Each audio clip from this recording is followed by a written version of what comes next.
Good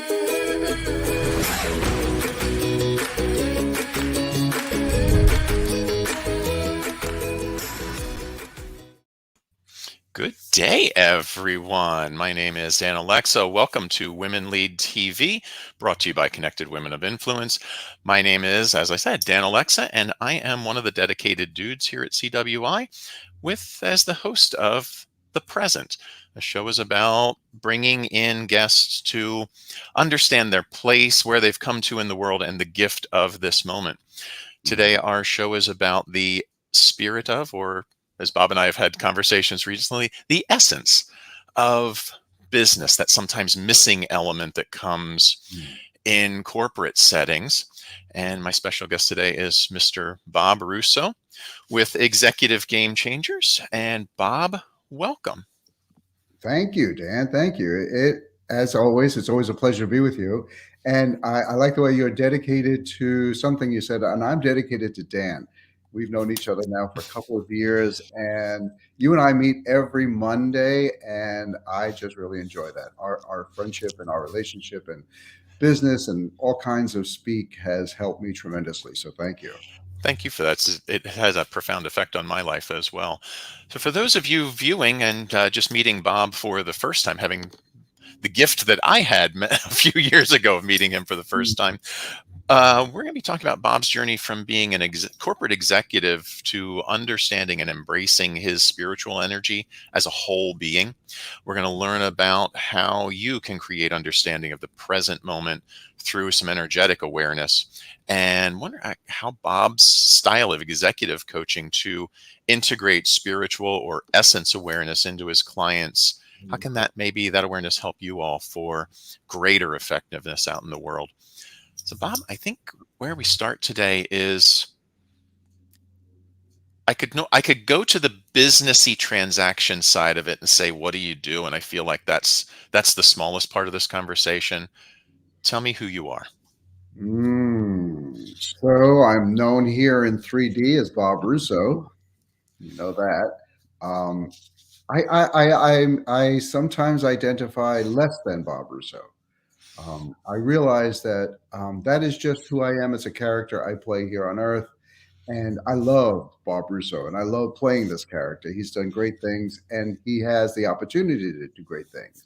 But I also learned somewhere along the line that really there is another part of me, that essence that we talk about, which really is almost observing Bob Russo, or even watching and helping Bob Russo decide what to do and where to go and how to be. And then from that view of observation is where I can kind of really get to know Bob Russo myself a little bit better. It's living from that essence, and like you said, that essence lives in the moment. So I connect to that essence a lot in many forms. Like now, I can just really release myself of my ego and really see what's going on in the moment from behind. And I've always done that all my life, even while I was at IBM. And it was one of the things that allowed me to climb the ladder and be successful in almost everything I did. That ability to observe myself, be in it, but not of it, not attached to anything, just enjoying every moment. And when we think about some of the viewers who might be curious about this space and bringing a more holistic presence of body, mind, and spirit, essence, soul, that tends to be the missing element in corporate grounded conversations. And I think back to who I was 10 years ago in a soul-sucking job, using that word very intentionally, and feeling like life could be better. But at that moment, had you asked me what that meant, I couldn't have told you. I just knew something was missing. How, in your work, how do you help someone connect or remember that what seems to be a missing element that may just be piled under a bunch of stuff? That's a great question. You stumped me on that one. It's not something that you could teach so much as you can help somebody unravel it. You can help somebody find it within them. It's a true belief that I have that every single human being has this ability to connect to their essence Another word that I use now is to live a transcendent life, to kind of transcend being human for a while. I think we all can relate to that. Every once in a while in our life, we will transcend. Um, we will transcend and look at the world differently. You know what I think of? Oh, it just came to my head. What Michelle Obama said, whether you like her or not, and it's got nothing to do with politics. Mhm. When we go low, we go high. Going high is reaching for the essence. Going high is taking the high road. It's something we do all the time. We have the high road available to us. Now, I don't know what your high road is, and a high road is different in every single moment. So that's why we learn to be present in the moment, to be able to look for that high road. And I can decide which one I'm going to take, the low road or the high road. And the more you take the high road, the more you're living from your essence, the more you're living a transcendent life. Let's transcend this human experience and find what connects you and I in this moment more than just this 3D. That exists. So everyone has it. You help guide them towards it. You can't really show them. You just help guide people towards it.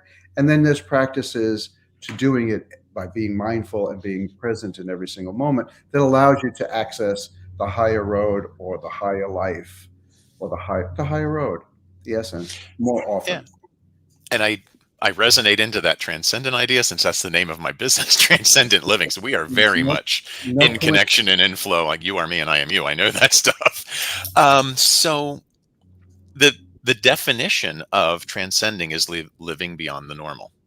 Yes. And as we think about Mm, experience of the normal of so many individuals focusing on the past, wishing they would have done things differently, wishing they could change it, when that's a fool's errand. You cannot change the past. You can only change the story and the energy associated to it. Or dreading a future in many cases. They're not disavowing those who dream mhm, toward the future and live toward it. They're the ones who tend to be successful faster. But how many of us in that human experience of the negativity bias dread what's outside of our comfort zone? And when we can come to, rather than dreading that, come to this place in the present moment that you and I talk about so much. This is all there is right here. That sure. part's over and done. This is yet to be created. And in the clarity of this moment is where we build that thing that we're hopeful about on beyond the comfort zone. um, I remember, I think back to someone I talked to maybe a year and a half ago, and they had reached out to me to ask if I could teach them my ways. And I said, no, I can't, but I can help you learn yours. That's right. And that That's was the movement forward. perfect. How, Mm. go ahead. You were about to say something. Well, it's something I really, everything you just said is 100%. But I want people to understand that when we say, different from the ordinary life or something for ordinary, there's nothing wrong with the ordinary. There are times when I choose to be ordinary and I choose to think about the past and dwell on it. And I choose to think about the future and be dread with it and all of that. I choose those things. They don't choose me. And there are times when it's good to do that. But I have to know that I'm the master that chooses those moments or knows that I'm in that moment and I can get out of it if I want to. The other thing is once you do stay present, not only are you not dreading the future and or regretting the past, in the moment, there are so many things happening I don't even realize because I'm so worried about this other thing. Now there's great opportunity in this moment that I would have never seen before. So there's nothing wrong with it. It's just that if you want more opportunity, you want to live life a little bit easier, stay in the present. Yeah, 'cause we only have so much conscious bandwidth. And if Mhm. we're putting the blinders on that bandwidth, either worried about Mhm. the past or worried about the future, we Mm, get tunnel vision, and mm, we only sense a mm, minuscule portion of what's fully around us in the moment. I love that because it really does take the blinders off when you're in the moment and you can see almost 360 degrees. And when people learn that, like I kind of help them learn that and they kind of learn how to do that, I tell them to stay there for a while because now you're almost like you're at a plateau. You're climbing a mountain and you've just discovered how to do this, what I'm talking about. Because like you said, you learn on your own, you've done it. Stay there for a while and see what you observe in the world and how the world looks differently when you are living from the present moment and accessing your higher essence. I love that. And if I could ask you to go back thinking about the Bob who used to work at IBM before Mm, you had this awakening to self, mm, and maybe mm, speaking that experience to the mm, present for those who may be in it right now. mm. What was that like, and what was the moment of Well, change? hold on. There wasn't a moment of change. This is who I am, and it's something I've always known, right? But how Mhm. do I use this in the boardroom? How do I use this in the executive room when everyone's sitting around there and it's chaos and it's crazy? Because of course I've lived through that. That ability to kind of remove myself and observe was able to listen to every single person without judgment because every single person was coming from a different point of view. And this ability to live in the moment and live from essence allows you to take in all of that information. Very, very quiet. Everyone would say, Bob, the world is ending here at IBM and you're quiet and zen in the corner. How do you do that? And I used to say, well, you're running around with your head chopped off. How do you get anything done?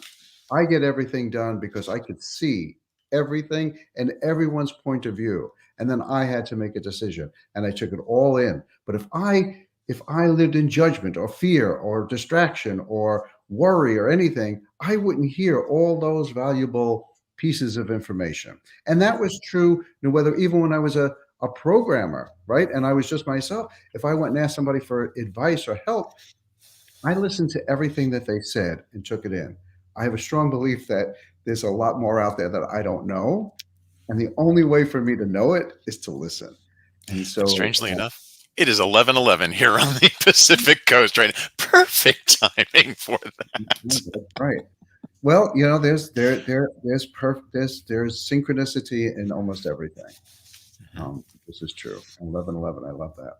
But yes, that zen in the boardroom, that ability to stay focused and without judgment, listen to everybody is just something I've always had innately. I've always had that ability. What do you find was your I'm going to ask two different questions. I'm going to ask two different questions in a row because I'm not sure which one to focus on. So I'm just going to bring the first one forward. Yeah. As you went from corporate executive into being an executive coach in Mm. that process, that journey, what was your biggest challenge along the way? Oof. Oof. The biggest challenge, I think, for anyone who's in an executive position or anyone who owns their own company and then walks away and tries to be a coach, or even while they're owning their own company or being an executive, you are paid. I was paid for telling people what to do. And I was good at it. Like I told there were the reasons why I said I was good at it. And when I 9 times out of 10, whatever I said to do was the right thing to do. Um, then when you become a coach or an advisor or a consultant, now you're no longer really being paid to tell people what to do. You're really there, like you said, to help guide them to their answer. That's why, as a coach, so that was the toughest thing. I spent about 3 years not identifying as an executive coach because I didn't want people to look for me for advice on how to be an executive or executive presence or anything of that sort. I wanted to become a coach, somebody who helps guide you, nudge you, push you in your direction so that I can coach anyone in any business. I don't have to know your business.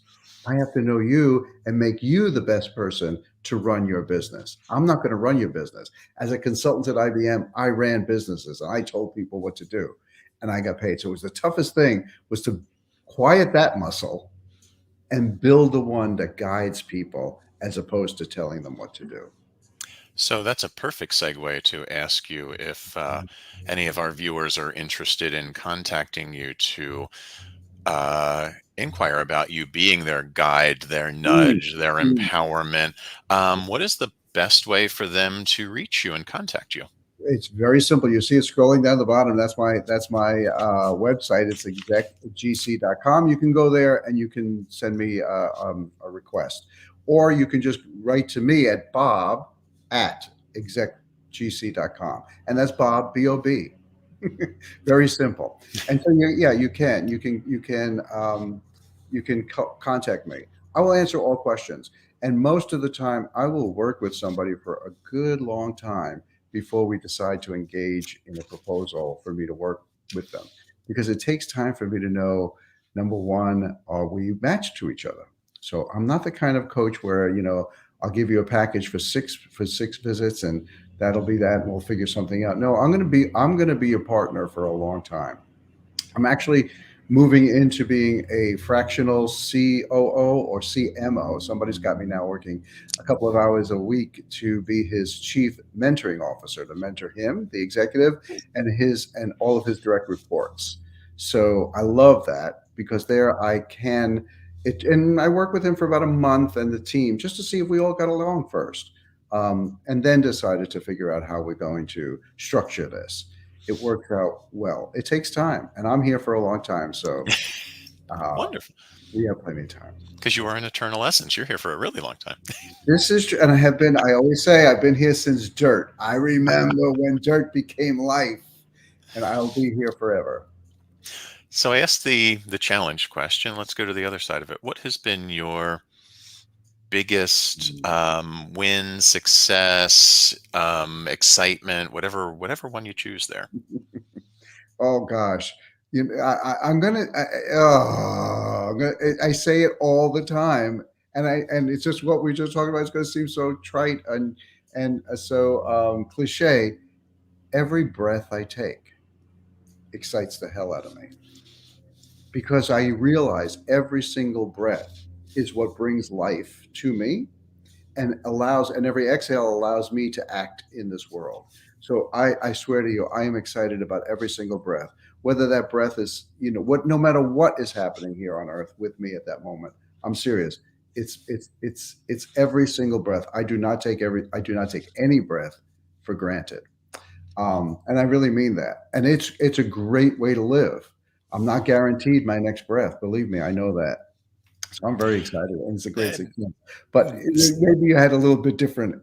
no, actually, that's perfect because the theme of the show, the present, and as you shared that, it reminded me of the two things. One, an experience I had in my first trip to Peru, going from sea level at the time living in LA to being at 10,000 feet, and had acclimated over a couple of days, wasn't thinking about it, and had to run back to my hotel room, Mm, mm, maybe 20 yards, mm, and in that dash didn't realize how thin the air was, and in that moment, well, mm, there is nothing beyond the next mhm, breath as a mhm, possibility. mhm, And mhm, then that really taught me, be in the mhm, moment. There is mhm, just here in the space of the mhm, breath.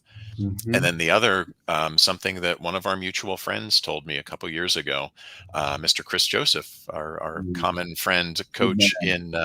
in the UK in Wales, Good man. said to me, the shortest meditation in the world is one mindful breath. That's it. It's, That's it. it That's it. it doesn't have to be an unconscious process. We can bring full No. consciousness to our inhalation and exhalation. Yes. Yes. And like we said before, you get to see everything in that moment when you're just inhaling and exhaling. There's so much opportunity that you see in that moment. It's beautiful. Well, okay, and then the next question.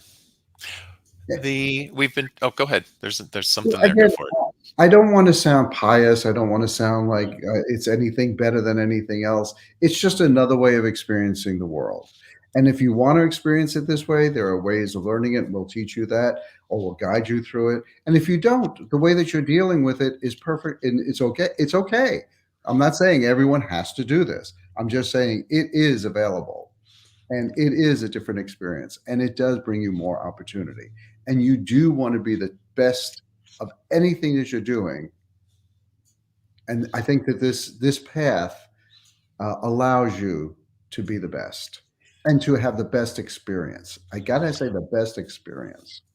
It brings it brings an intentionality forward rather than the jumble of concern Right. and worry. That's right. And it makes you, I always say, you're the master of your life. The Mhm. intentionality. You are the creator of every moment in your life. Everyone always asks me, what's the purpose of my life? Help me find my purpose. And I say, you've already found it. It's your life. Your life is your purpose. Now go live it and create. And all you have to do is create. And we create in every single moment with our words and in our actions. You're always doing it. So create with intention and things will go so much, you'll feel so much better. And so now that we've been talking about had a touch on the past. We've been in the present with one eye now on the future from this moment. What's next for the essence known as and the vessel known as Bob Russo? Well, like I said, the only thing between me and vacation is this interview. So we're leaving like right after this for a week's vacation, which is wonderful in the sun, and I'm breathing in every expectation of that. I really do. I'm leveling up two things. Leveling up my practice to become a fractional CFO or I'm sorry, CMO. I would like to have other clients to work with more than just one-on-one. Like I was doing a lot of one-on-one practice before with an executive or an owner. Now I would like to work with their executive team, and I'm doing that. I like to do that, so I'm leveling up to become a fractional mentor for the executive team. Loving that, and then also I'm launching a great retreat, and it's called living in a living a transcendent life, and it takes place in October. Anybody who's interested, please let me know. It's 5 days, 4 nights in Switzerland on the top of a mountain. Couldn't be any better. The only way to get there is to fly into Zurich, take an hour train ride down to the city, to the little town, take the cable car up to the top of the mountain, and the retreat center is the only thing on the top of the mountain. Truly, truly a retreat away from everything, and truly a way to access inner peace, mindfulness, and then living from the present moment. This is what we're going to teach. It's myself and a psychotherapist, and we have a great program. Anybody interested, please get to me at bob at execgc.com. Not for me, but for you. We're going to guide you to learn how to live a transcendent life. Wonderful. Thank you, sir. The last question I have for you, I know that you and I tend to get messages when we're chatting Mm, together, and I mm, wonder what message you have for those viewing either live or later. hmm. Well, um, everything that we said is to be in the present moment. Right now, as I always say, the only person, the most important person in the world is the person in front of me, and that's you. And as soon as we came on camera together, all of a sudden it hit me. I am in the presence. I'm perfectly where I need to be. I'm perfectly where I'm supposed to be, and I love being with Dan. And then when we kind of remembered what we're here for, because I only see you and I don't know how many people out there. We are perfectly to be with those people, and they are to be with us. Mhm. And that's what I remember. And that the most important person besides myself in this world is the person right in front of me. And Dan, it's a pleasure to have you in my life. Um, As it is a pleasure for me to have you in my life, sir. I'm not Thank you. saying that just because we're here on TV and telling everybody the same thing. I tell you this every single week. Yep. That's why I'm committed to Dan. So I appreciate that so much. Thank you for being thank here you. today, Bob. That You're is our show for today. I'd like to say thank you to Bob Russo, the executive coach at Executive Game Changers, for being my special guest today. And thank you for the viewers who watched us live. Thank you to the viewers who are watching us in a recording at some later date. It has been my sincere pleasure to be your host today for the present. Thank you for watching. Have a great week. And I look forward to seeing you again in the next episode of The Present. Be well.